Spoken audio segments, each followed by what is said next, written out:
172쪽. 율법의 마침이신 그리스도. 율법의 마침이신 그리스도. 자, 율법은 어떤 모습으로든지 마칠 수 없어요.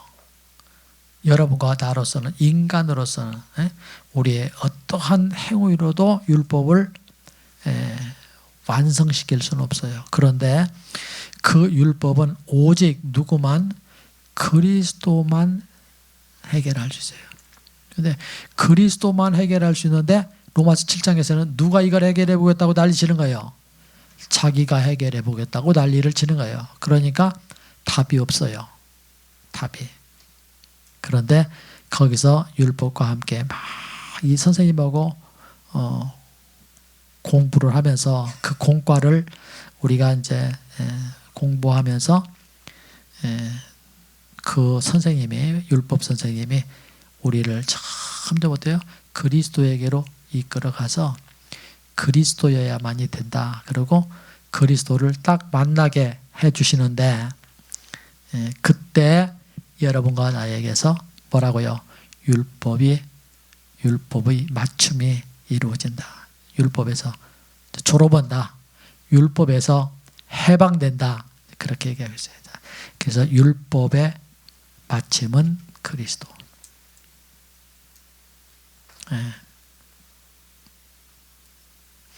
율법의 해방은 그리스도. 로마서 6장에서 우리는 하나님께서 어떻게 죄에서 우리를 해방하셨는가를 보고, 그래서 로마서 6장에서는 뭐의 해방? 죄의 해방에 대한 것을 얘기를 해요. 죄의 해방. 죄의 해방. 오늘 그 얘기를 다시 얘기하면 죄의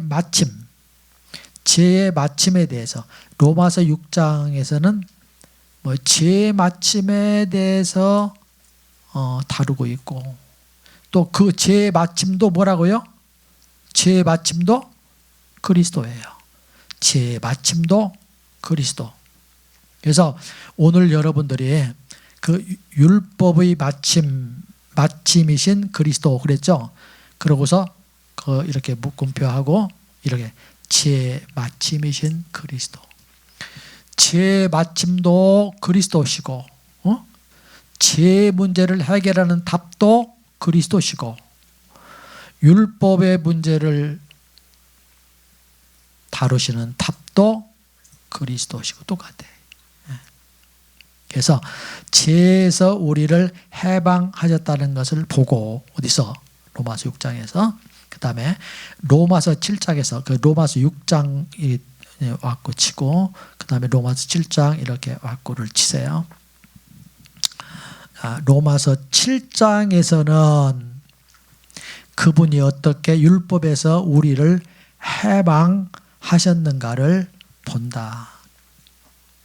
이렇게 아주 딱 정리를 해주죠. 로마서 6장에서는 죄의 해방에 대한 것을 말씀하고 있고, 로마서 7장에서는 율법의 해방에 대한 것을 말씀하고 있다. 이렇게. 자, 6장 거기 이렇게 줄을 치세요. 6장 왁구하고 6장 네모지게 왁구하고 6장은 주인과 종의 그림으로 그림이 나오는데, 두 그림이 나오는데 6장에서는 어떤 그림이 나오는 거 아니? 주인과 종의 그림이 나오는데, 그 주인과 종의 그림으로 죄에서 벗어나는 방법을 우리에게 알려주고, 6장은 주인과 종에 대한 그림을 그리고 있는데, 주인은 누구고? 주인은 죄고, 그 다음에 종은 나고, 우리고. 죄와 우리와의 관계를 주종관계로 얘기하고 있는데 주인은 죄고 나는 종이다. 그런 거예요. 그러니까 나는 누구에게 딱 매여 있는 거 아니? 주인이신 죄에게, 주인인 죄에게 매여 있단 말이에요, 내가. 그래서 6장에 보면은 이 죄가 나는 종이고 그 주인데 이게 주인이 종을 마음대로 조정을 한단 말이에요. 조정을. 이제 그런 그림이 나오고 그 문제를 이 주인과 종의 문제를 해결하는 분으로 예수님이 역사를 하고 6장에서는 자 7장은 7장 완고하고 줄 치세요. 두 남편과 한 아내의 그림으로 두 남편과 한 아내의 그림으로 두 남편과 한 아내의 그림으로 율법에서 벗어나는 방법을 우리에게 보여준다. 율법에서 벗어나는 방법을 우리에게 보여준다. 남편과 아내, 두 남편과 아내.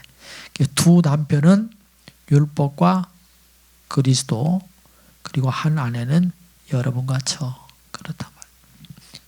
그런데 첫 번째 남편인 이 율법에서 벗어나는 방법. 그래서 거기 그랬죠? 여기 이렇게 거기 표시하세요. 죄에서 벗어나는 방법. 제루에 죄에서 벗어나는 방법. 또 율법에서 벗어나는 방법. 이렇게 했어요. 두 가지. 그래서 얘기했던 것처럼 6장이 그냥 6장 7장이 다 이게 통으로 하나로 되어 있어야 되는데 장으로 놔놨단 말이에요. 6장과 7장을. 그리고 옛날 성경에서는 이 장절 이런 게 없어서 그냥 통이요, 통. 근데 여기 이것은 이제 어느 시대가 지나면서 이렇게 이제 나눈 거예요, 이게. 편리를 따라서.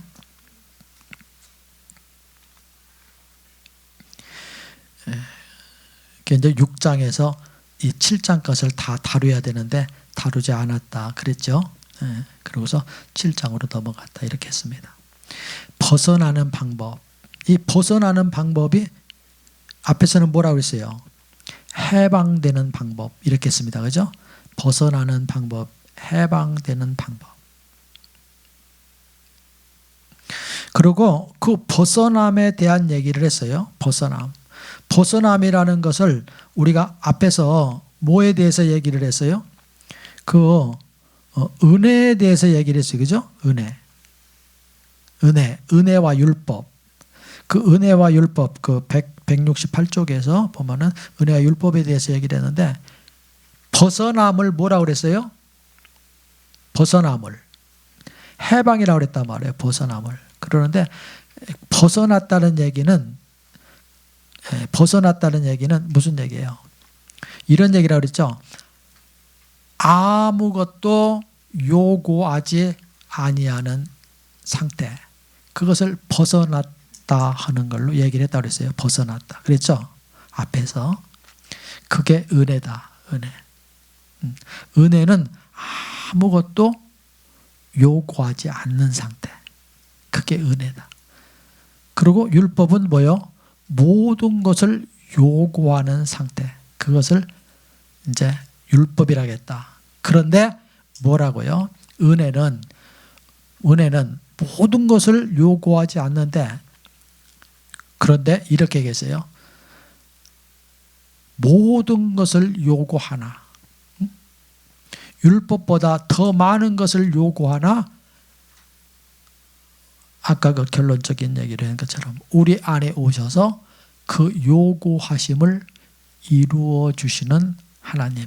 그게 은혜다. 그게 여러분과 나보러 하라는 게 아니고 주님이 우리 안에 오셔서 살아주심으로 그 요구를 당신이 하시고 당신이 이루신다.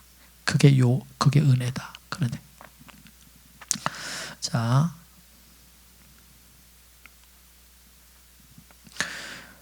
율법에서 벗어나는 방법을 우리에게 보여준다.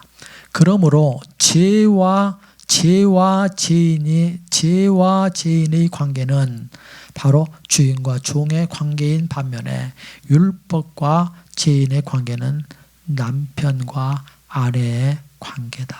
거기까지 줄을 치세요.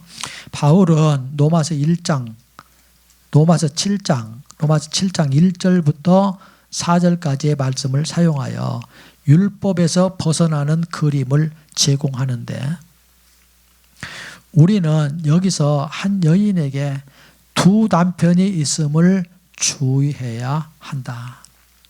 그 여인은 두 사람 중 한 사람의 아내밖에 될 수 없기 때문에 정말 어려운 상황에 처해 있다. 그러나 불행히도 그 여자는 마음이 내키지 않는 사람과 결혼했다. 그녀와 결혼한 남편은 좋은 사람임을 기억하라. 지금 율법을 얘기하는 거예요. 지금 문제는 남편과 아내가 서로 완전히 맞지 않는 데 있다. 남편은 극도로 엄격한 사람이고 홀이라도 용납하지 않는다. 아주 적기 사소한 문제도 엄격해요. 그냥 넘어가는 법이 없어요. 그녀는 정반대로 범사를 아무렇게나 처리하는 극단에 처해 있는 사람이다. 남편은 범사에 매우 정확한 반면에 아내는 경솔하게 일한다. 그는 모든 일을 다 단호하고 분명하게 하는 반면에 그 여자는 대충 해버린다. 이런 가정이 어찌 즐거울 수 있겠는가. 그 남편은 너무나 정확하며 자기 아내에게 무엇인가를 여기 요구한다. 거기 요구한다에 거기 갈매기 뼈하고서 쉼 없이 아내에게, 그 남편은 너무나 정확하고 자기 아내에게 무언가를 쉼 없이 요구해요. 쉼 없이. 그러니까 쉼 없이 요구하고 그 요구한 것을 정확하게 이루라고 요구를 한단 말이에요. 어느 누구도 그의 흠을 말할 수 없다. 또 그는 그 여자의 남편이기 때문에 그녀에게서 무엇을 기대할 권한이 있다. 남편이니까요. 더욱이 그의 모든 요구는 완전히 합법적인 것이다. 그러므로 그 남자에게는 아무런 잘못이 없고 그의 요구도 틀리지 않다. 문제는 그의 아내가 남편의 요구한 것을 이루지 못하는 데에 있다. 두 사람은 전혀 함께할 수 없다. 그들의 성품은 조금도 비슷하지 않다는 것을 잘 안다. 그러나 이런 남편과 함께 거할 때 그녀의 말하는 것이나 행하는 모든 일이 다 틀리게 된다. 그녀에게 또 무슨 희망이 있겠는가? 만일 그녀가 다른 남자와 결혼한다면 모든 면에서 좋을 것이다. 그 남자는 그리스도이신데요. 그 남자는 그녀의 본래 남편보다 엄격하지 않은 사람이 아니다. 그 율법보다 사실 어떤 면에서는 더 엄격하신 분이세요. 그 남편은. 그러나 그는 그녀에게 많은 도움을 준다. 거기 많은 도움이 아니고 뭐라고 해야 될까요? 매사에 도움을 준다. 매사에. 많은이 아니고 매사에 도움을 준다.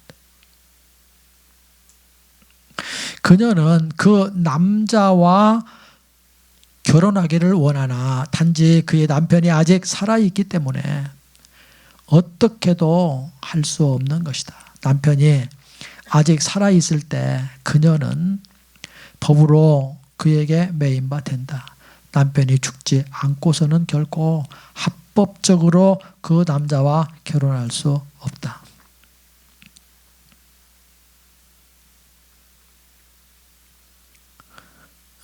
혹시 우리 중에 그런 사람 있어요?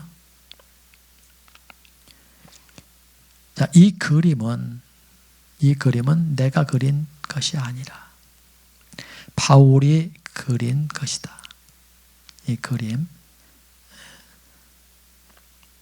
죄와 나의 관계, 또 율법과 나의 관계, 이 두 그림, 바울이 그린 그림이다.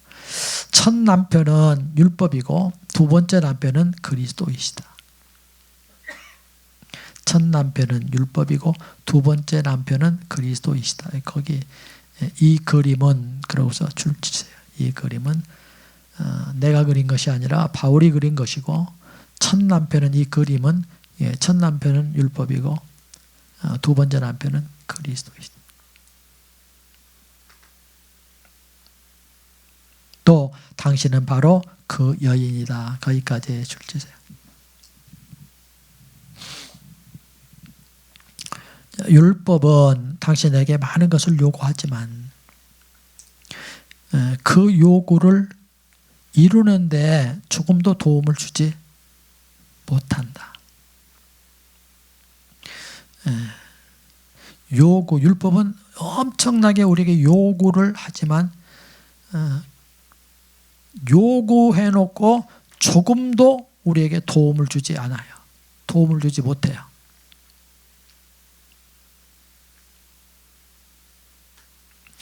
공의만 얘기를 해요. 공의만. 거의 긍휼이 없어요. 율법에는. 예수님이 주 예수님이 요구하시는 것도 많다. 거기에 줄치세요. 주 예수님이 요구하시는 것도 많다. 심지어 율법이 요구하는 것보다 훨씬 더 많다. 거기에 줄치세요. 훨씬 더 많다. 그 마태복음 산상수훈에서 마태복음 5장 21절에서 그 48절까지 쭉 말씀하죠. 그 율법을 얘기하고 그 율법보다 더 엄한 주님의 법을 말씀하고 계세요. 살인하지 마라. 있죠? 그러면 살인하지 않으면 되는 거예요. 우리가. 그런데 주님은 뭐라 그랬어요?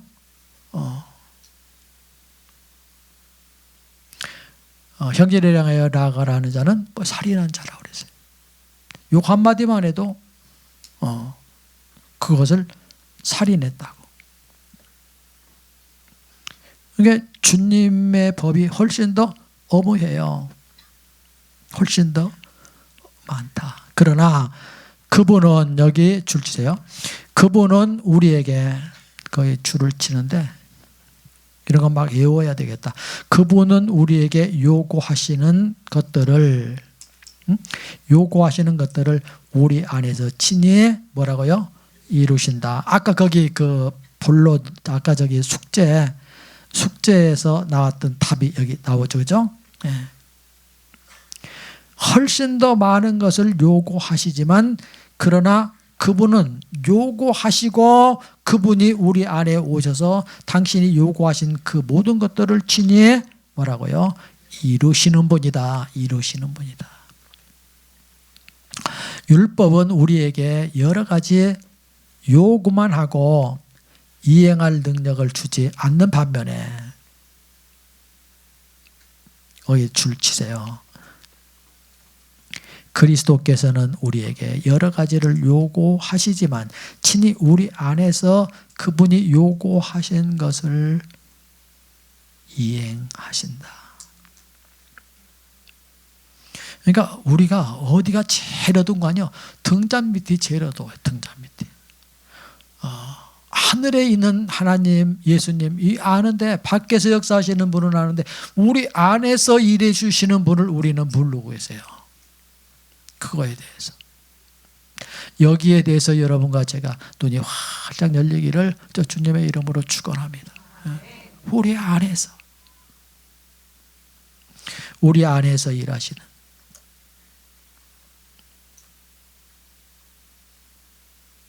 그러므로 그 여자가 첫 남편을 떠나 다른 남편과 결혼하고 싶어 하는 것은 조금도 이상한 일이 아니다.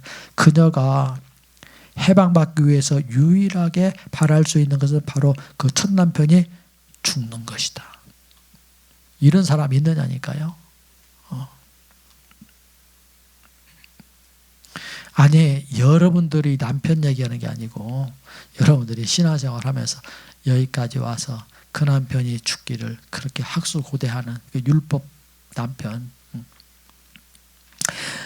그러나 그 남편은 끈질기게 자신의 생명을 붙잡고 놓지 않는다. 그러므로 그 여인은 그가 죽는 것에 대해서 홀이라도 소망을 가질 수 없다.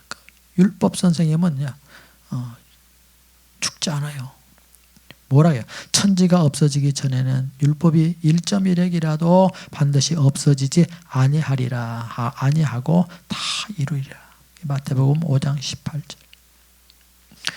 율법의 그 영원성에 대한 얘기를 하고 있습니다.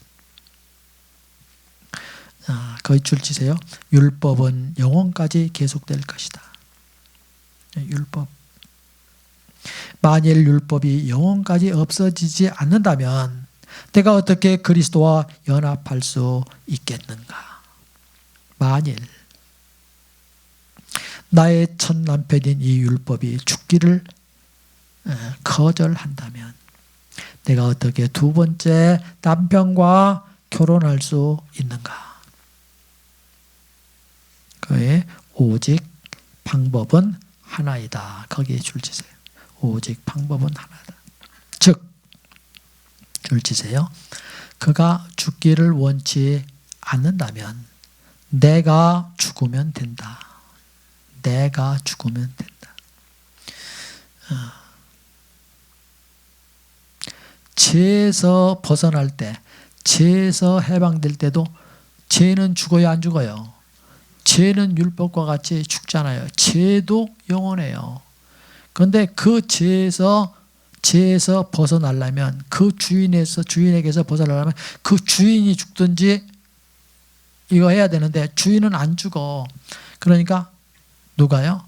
내가 죽으면 돼요. 여기 똑같아요. 이게. 오직 죄에서 벗어나는 방법은 하나요. 그게 뭐예요? 내가 죽는 거예요. 율법에서 벗어나는 오직 하나의 방법이 있다면 그것은 뭐예요? 내가 죽는 거예요. 똑같잖아요. 그죠? 내가 죽는 거. 죽으면 된다. 만일, 거기 줄 치세요. 만일 내가 죽는다면 혼인의 관계는 끊어진다. 이것이 바로 하나님께서 율법에서 우리를 구원하시는 방법이다. 로마서 7장의 단락에서 가장 중요한 점은 바로 3절에서 4절로 바뀌는 것이다. 거기에 줄 치세요. 3절에서 4절로 바뀌는 것. 거기가 로마서 7장의 단락에서 그 앞단락에서 가장 중요한 곳이다. 단락이라는 것은 무엇을 얘기하는 거니? 여러분들이 성경을 보면요, 성경을 쭉 읽다 보면은 이렇게 동그라미하고 시커멓게 찍을 거 있죠. 시커멓게 이렇게. 그리고 또 그 다음에 쭉 읽다 보면 또 그런 게 또 나와요. 그런데 그게 단락이에요. 그게 단락. 그래서 여러분들이 로마서 7장 1절 거기 땡그라미 나오나요? 나와요? 안 나와요? 나오는 성경도 있고 안 나오는 성경도 있는가 보다. 예, 거기서부터 이렇게 4절까지 이렇게 이제 한 단락으로 이렇게 했다. 그런 얘기. 자, 그런데 1절부터 3절까지는 마땅히 남편이 죽어야 한다고 우리에게 말한다. 예. 첫 남편의 죽음에 대해서 얘기했어요. 그러나 이것은요, 그 여인의 소망일 뿐이에요. 예. 그러니까 율법이 죽어야만이 해결될 수 있다. 그렇게 하더니 4절로 넘어오면서 그러나 4절은 사실상 죽는 쪽은 율법이 아니라 뭐라고요? 여인임을 우리에게 보여준다. 예. 죽는 것은 율법이 죽어야 된다고 처음에 막 나오더니 나중에 보니까 죽는 것은 율법이 아니라 나더라다. 그런 얘기예요. 율법이 죽지 않고 내가 죽은 것이다. 그러고서 여기 줄 치세요. 율법 4절은 사실상 죽는 쪽은 여인임을 우리에게 보여준다. 율법이 죽지 않고 내가 죽는 것이다. 죽음으로 말미암아 나는 뭐라고요? 율법에서 벗어났다. 율법에서 벗어났다. 율법은 영원히 지나가지 않는다는 것을 분명히 기억하자. 하나님의 공의의 요구는 영원까지 존재한다. 내가 아직 살아있는 한 나는 반드시 그 요구를 응해야 한다. 그러나 만일 내가 죽었다면 율법은 더 이상 나에게 무엇을 요구할 수 없다. 거기 줄 치세요. 율법은 무덤을 넘어서 나를 따라올 수 없다. 율법은 어디까지요? 죽음까지. 죽기 직전까지 율법이 우리를 향하여 요구하고 계속해서 우리를 다스리려 하지만 우리가 죽으면 율법은 더 이상 우리를 다룰 수 없다. 자, 여기 줄 치세요. 참고표하고 우리가 율법에서 벗어나는 것은 거기 중요하네요. 우리가 율법에서 벗어나는 것은 원칙상 죄에서 벗어나는 것과 뭐라고요? 같다. 뭐가 같다는 거예요? 그 원리가 같다는 거예요. 원리가. 그래서 제가 여러분들한테 그 로마서 7장으로 들어오면서 그랬죠. 로마서 7장으로 들어오면서 2번 놀랜다. 2번 그런 얘기했죠. 첫 번째 놀라는 것은 율법 그 로마서 6장에서 모든 것이 다 됐다고 알고 있었는데 로마서 7장의 모습이 우리의 신앙 가운데서 체험되는 데서 놀란단 말이에요. 로마서 7장이 체험되는 데서 다 된 줄 알았는데 로마서 7장이 체험이 되는 거예요. 그 율법 아래서 막 이렇게 실패하는 우리의 모습을 본다. 그래서 우리가 놀래고 다 된 줄 알았는데 이게 뭐야, 이게 다시 시작되는 거냐, 이게 뭐냐, 이게 막 이렇게 하고 은혜라고 그랬는데 다시 율법으로 또 시작되자 막 이렇게 하고 은혜를 얘기하다가 율법을 얘기하고 율법을 얘기하다가 뭐 은혜를 얘기하고 혼돈이 올 수 있단 말이에요. 이게 뭐냐 이렇게 해서 놀래요.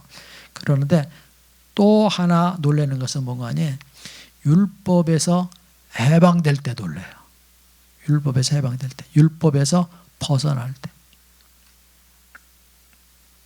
왜 율법에서 벗어날 때 다시 놀라는 거 아니에요? 이게 죄에서 벗어나는 원리와 율법에서 벗어나는 원리가 똑같아. 뭘로? 예수님의 십자가의 죽음을 통해서 죄에서도 해방되고 율법에서도 해방돼요. 그래서 놀래. 이거 내가 몰라서 이랬는 게 아니라 몰라서. 이게 몰라서. 그때 죄에서 벗어나는 그것이 해방됐다면 그때 율법에서 해방 되는 것인데 사실 그래요. 그러는데 이게 내가 몰라서 이 생고생을 했네 이렇게 하는데 아니요. 그게 6장 단계가 지난 다음에 반드시 7장을 거치게 하고 주님은 거기서 율법에서 해방되게 한 단계 더 이렇게 업그레이드 시키는 그런 이제 과정이다 하는 것을 우리는 알아야 돼요. 그게 아니더라고. 제가 그랬어요. 이게 그랬네. 6장에서 해결되는데 6장에서 해결되는 거 7장으로 해결되는 거 똑같으네 이게. 그러면 이게 뭐지? 그러는데 그게 단계가 그렇게 돼 있다 하나님.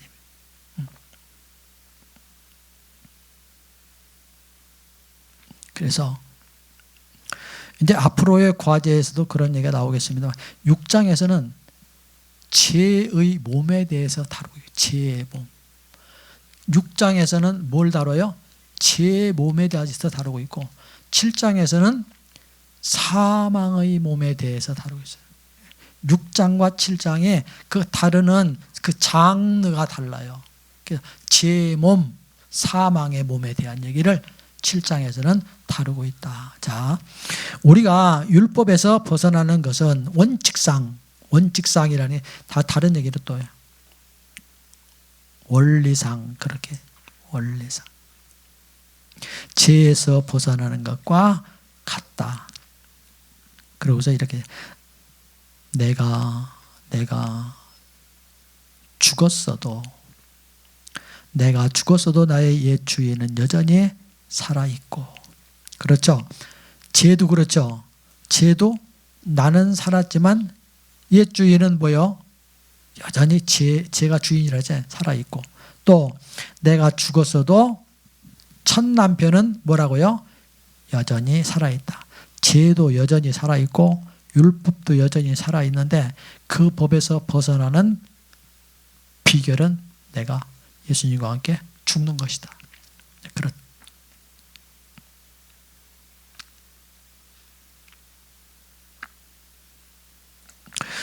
그러나 나를 노예 삼는 그 권세는 무덤까지밖에 미치지 못한다. 무덤까지밖에 미치지 못한다. 더 이상은 미치지 못한다. 내가 아직 살아있을 때에는 옛 주인인 죄는 나에게 100가지 1000가지를 요구할 수 있지만 일단 내가 죽어버리면 그는 다시 나를 찾을 수 없게 된다. 이때 나는 영원히 그의 학대에서 벗어나게 된다. 율법에 대해서도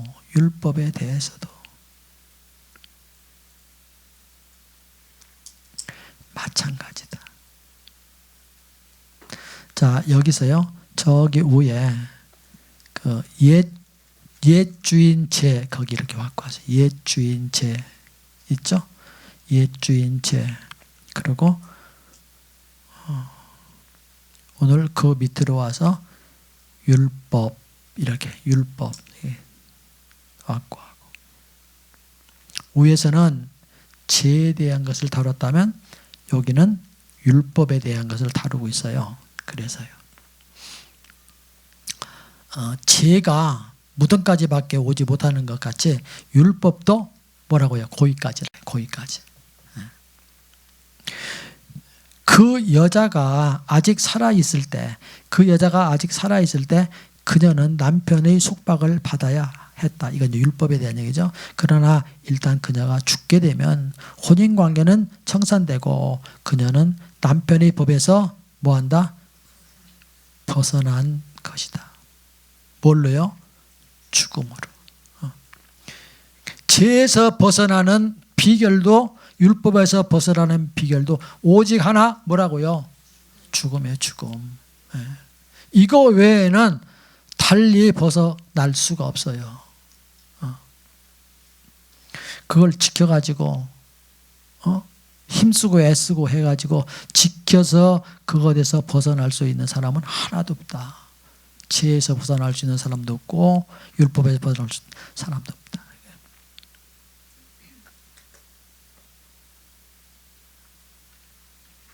자, 율법의 요구가 여전하지만 율법은 더 이상 나에게 권세를 행할 수 없다. 자, 여기에 천고표하고 이제는 그거 왔고 하세요. 이제는 나는 어떻게 죽는가? 이제는 나는 어떻게 죽는가의 문제가 남았다. 그러면 내가 어떻게 죽지? 어떻게 죽어야 되지? 우리 주님의 역사의 기함이 바로 여기에 있다. 너희가 그리스도의 몸으로 말미암아 율법에 대하여 죽임을 당하였으니, 예? 그리스도의 몸으로 말미암아 율법에 대하여 죽임을 당하였으니, 오늘 그 얘기를 달리 말하면 예수님과 함께 십자가에 못 박힘으로, 예수님의 죽음이 내 죽음이 되어짐으로 말미암아 뭐라고요? 율법에 대하여 여러분과 내가 죽임을 당했으니. 그리스도께서 죽으실 때 그분의 몸이 갈라졌다. 하나님께서 우리를 그분 안에 두셨기 때문에 고린도전서 1장 30절, 하나님께서 그리스도 안에 여러분과 나를 두셨어요. 여러분과 내가 예수님 안에 있어요. 예. 허리에 있다고 그랬죠. 그래서 예수님의 죽음이 여러분과 나의 죽음이 됐다. 그분이 못 박혀 죽으실 때, 거기 줄 치세요. 그분이 못 박혀 죽으셨을 때 나도 그와 함께 못 박혔다. 못 박혔다. 죽었다. 구약의 이 사실을 이해하는데 도움이 될 만한 한 가지 예증이 있다. 즉 성소와 지성소 사이를 격리시키는 휘장 위에 그룹들이 새겨져 있다는 것이다. 성경 기절 쭉 나왔네요.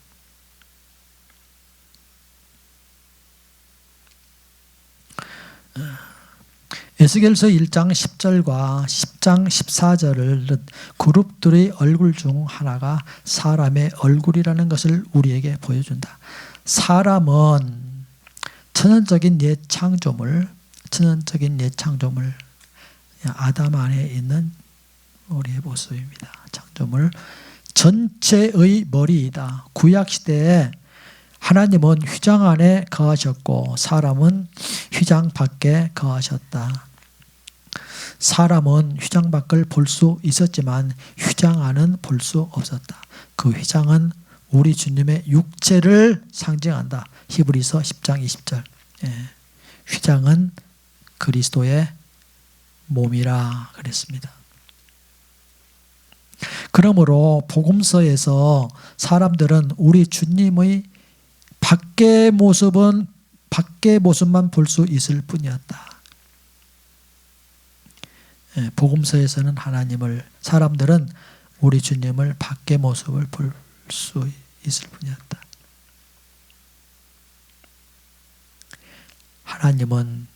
하나님의 계시가 없이는 그들은 주님 안에 거하시는 하나님을 볼 수 없다. 그러나 주 예수님이 죽으심으로 하나님은 사람들이 지성소 안에 들어올 수 있도록 성전 안에 휘장을 위에서 아래로 둘로 갈라지게 하셨다. 마태복음 27장 51절. 그러므로 주 예수님이 죽으신 후로 하나님은 더 이상 자신을 감추지 않으시고 그분 자신을 우리에게 계시하고자 하셨다. 고린도전서 2장 7절서부터 10절. 이제 우리가 묻고 싶은 것은 휘장이 갈라질 때 그룹이 어떻게 되었느냐는 것이다. 하나님이 휘장을 찢으신 것은 사실이다. 그러나 그룹들이 휘장 위에 새겨져 있었기 때문에 그룹들은 휘장 위에 있었고 휘장과 하나였던 것이다. 그러므로 결코 휘장만 찢어지고 그룹이 온전할 리 없다. 휘장이 찢어질 때, 거의 줄 치세요. 휘장이 찢어질 때 그룹들도 함께 찢어졌다.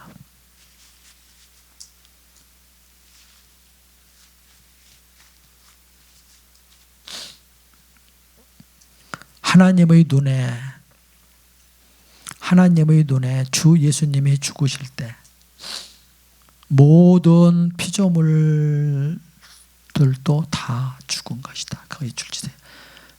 하나님의 눈에 주 예수님이 죽으실 때 모든 피조물이 다 죽은 것이다.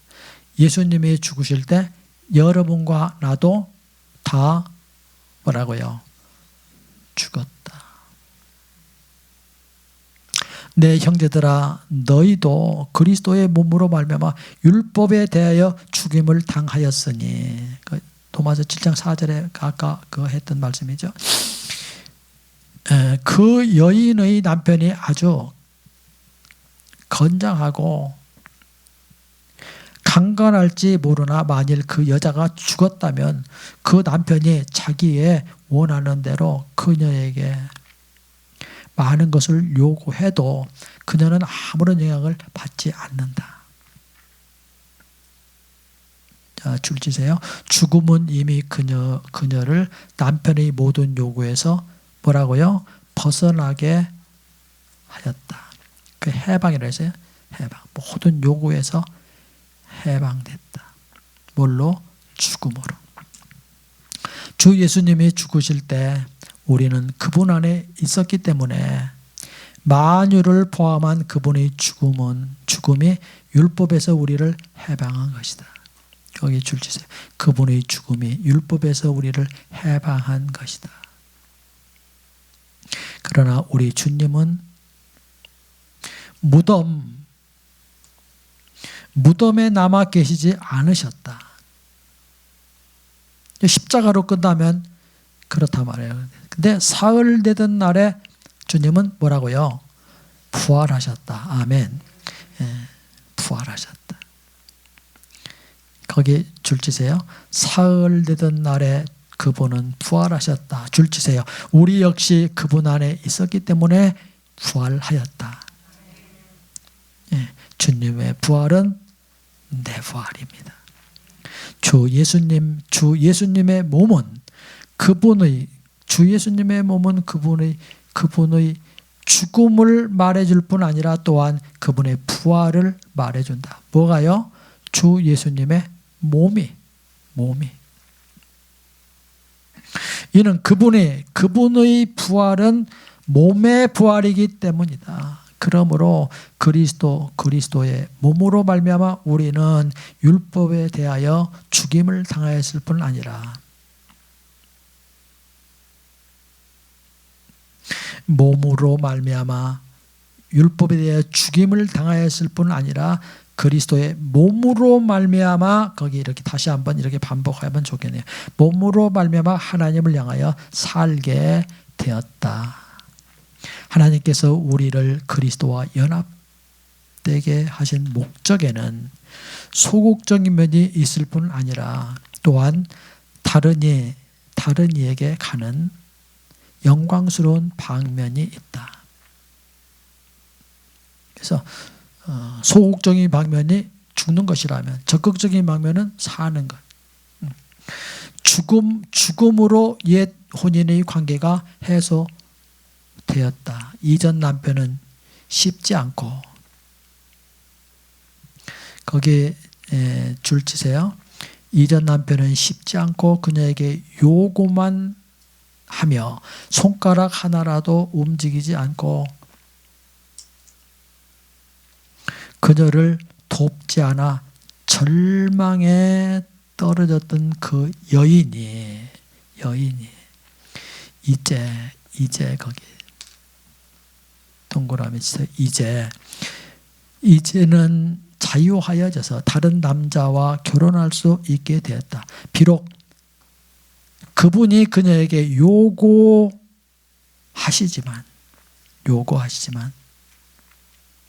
많은 것을 요구하시지만 그분 자신이 그 여인 안에 계셔서 그분의 모든 요구를 이행하는 능력이 되신다. 거기까지 줄지세요. 이게 복음이에요. 이게 은혜의 복음이에요. 이게. 요구하시고 그리고 그 요구하신 것을 여러분과 내 안에 오셔서 살아주신다. 살아주신다. 돕는 게 아니고 이행해 주시는 거예요. 돕는 게 아니고 여러분과 나를 이렇게 돕는 게 아니고 당신이 오셔서 살아주시는 거예요. 살아주시는 거.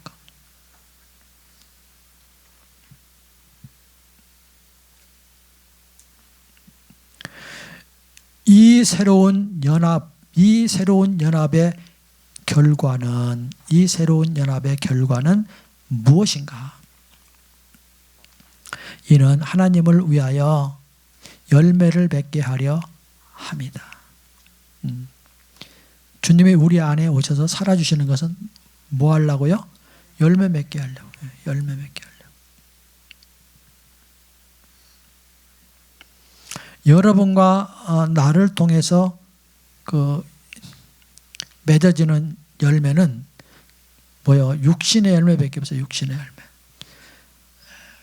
영의 열매는 그분이 오셔서 살아주실 때만이 맺힐 수 있어요. 이는 하나님을 위하여 열매를 맺게 하려 함이라. 어리석고 죄 있는 여인은 그리스도의 몸으로 말미암아 이미 죽었다. 그분의 죽음에 연합함으로 그녀는 그분의 부활과 연합되었으며 부활 생명의 능력 안에서 그녀는 하나님을 위하여 열매를 맺게 되었다.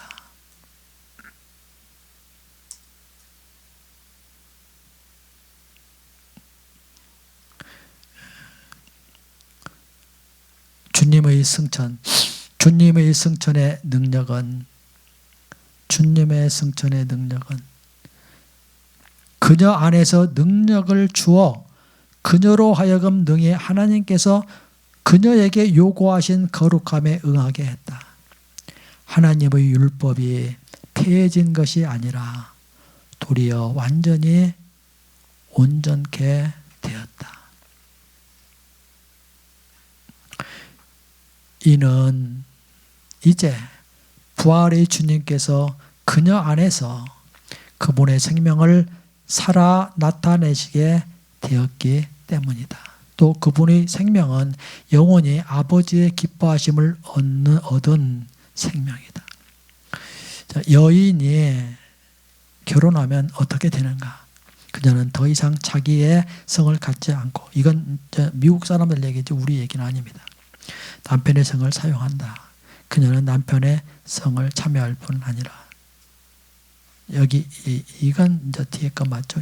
그 남편의 재산에도 참여하게 된다. 그렇죠? 여러분들이 남편과 결혼하면 남편의 재산 누구의 거예요? 다 여러분 거죠. 그죠? 네. 남편 재산 다 내 거. 그러면 여러분 것은 누구 거예요? 내 거.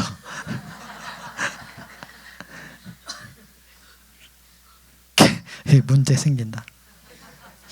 그래요.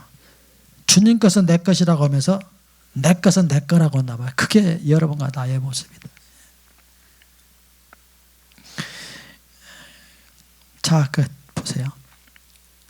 우리도 이렇게 그리스도께 돌아왔다. 일단 우리가 그분에게 속한다면 그분의 모든 것은 또한 우리의 소유가 된다. 우리가 그분의 무한한 풍성을 취할 수 있게 되었기 때문에 우리는 자연히 그분의 모든 요구에 응할 수 있다. 누가복음 15장 31절에서 그 탕자의 그 아버지가 그 큰아들한테 그랬잖아요. 내 것이다, 네 것이다 이랬잖아요. 그런데 우리가 신앙생활 하면서요, 생각해야 될 것이 있어요.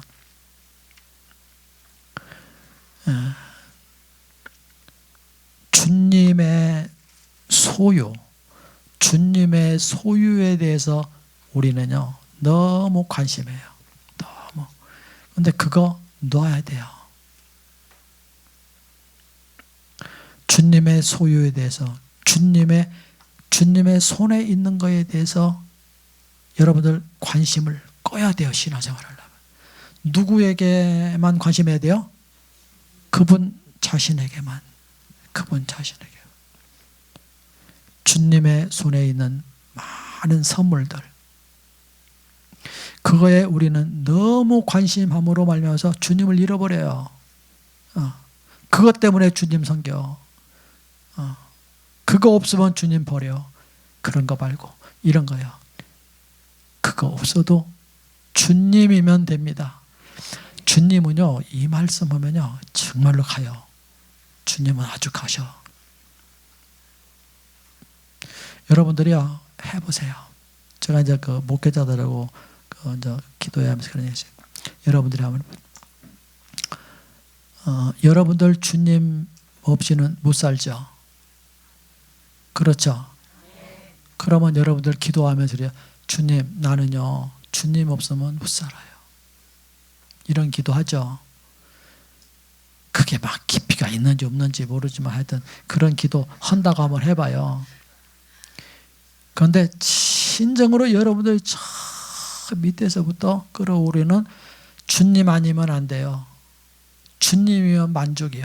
이런 기도를 하면요 주님은 그 말씀을 받아서 뭐라고 하게요? 주님은 반드시 그 뒤에 대답을 하는데 이렇게 하셔요. 나도 너 없이는 안 돼. 나도 네가 전부야. 주님이 그렇게 하신다고요. 여러분들도 그게 좀 그렇지만 주님도 좀 그런 것 같아요. 그잖아요. 그런데도 주님은 그렇게 말씀하셔요. 나 하나겠어요? 나 하나면 된다고 주님이? 그러면 여러분들은 뭐예요? 그런데 주님은 그렇게 하신다니까. 그렇게 메아리 치듯이 내가 그렇게 고백해 놓으면 그 울림이 다시 내게로 온다니까. 주님이 그래. 오늘 저녁에 가갖고요 그것만 한번 깊이 묵상해. 주님 아니면 안 돼요. 주님. 그러면 주님은 뭐라고요? 나도 너 아니면 안 된다. 나도 그래. 주님이 그렇게 하신다고요. 그래서 여러분들이 저는 이제 그 시편 23편을 참 자주 이렇게 기도하면서 묵상할 때가 있어요. 거기 보면 푸른 초장 실만한 물가도 있고 뭐요 사막에 엄침한 골짜기도 있고 온수의 목전도 있고 이렇다고요. 그런데 여러분들이 시편 23편을 읽어보면요 그 시편 23편 기자가요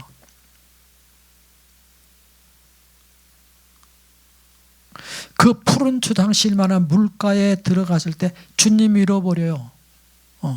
그 풍요함 속에 있으면서 주님을 잃어버린다니까. 주님을 잃어버리니까 뭐가 와요?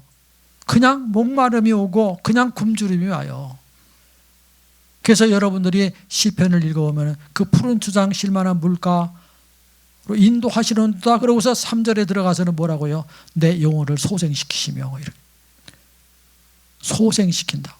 잃어버렸다니까. 주님을 잃어버려갖고 그냥 목마름 속에 빠지고 굶주림 속에 빠졌어요. 그러니까 주님이 다시 오셔서 뭐라고요? 소생시키신다.